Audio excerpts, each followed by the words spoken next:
Hi friends, வணக்கம். இன்றைக்கி எங்கள் வீட்டு பக்கத்தில் தென்னை மரம் வெட்டினாங்க.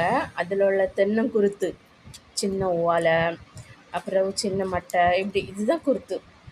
அப்புறம் அதில் உள்ள பூ, இதெல்லாம் சாப்பிட ரொம்ப நல்லது, உடம்புக்கு ரொம்ப நல்லது. இது ரொம்ப பிடிக்கும் எல்லாருக்குமே. அந்த காலத்துலலாம் இதுதான் நல்லா விரும்பி சாப்பிடுவாங்க. இதுதான் பெஸ்ட் மருந்தும் வேறு.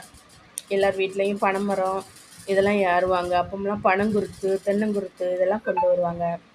சாப்பிட்றது ரொம்ப பிடிக்கும். ஆனால் இப்போ உள்ளவங்களுக்கு இதெல்லாம் தெரியுமான்னு தெரியல. ஏன்னா நிறைய பேருக்கு இதெல்லாம் பார்த்துருக்கவே மாட்டாங்க. இப்போ உள்ள காலத்தில் இதை எடுத்து சாப்பிட்டா ரொம்ப நல்லது. அப்போ உள்ள ஹெல்த்து நம்மளுக்கு கிடைக்கும். நம்ம பழைய காலத்தில் நம்ம அம்மா எல்லாம் எவ்வளோ ஹெல்த்தாக இருந்தாங்களோ அதே மாதிரி உள்ள ஹெல்த்து இப்போவும் நம்மளுக்கு கிடைக்கும். அப்போ படிப்பு வருமா என் பையனுக்கு? இதை சாப்பிட சொன்னதுக்கு படிப்பு வருங்கிறான்.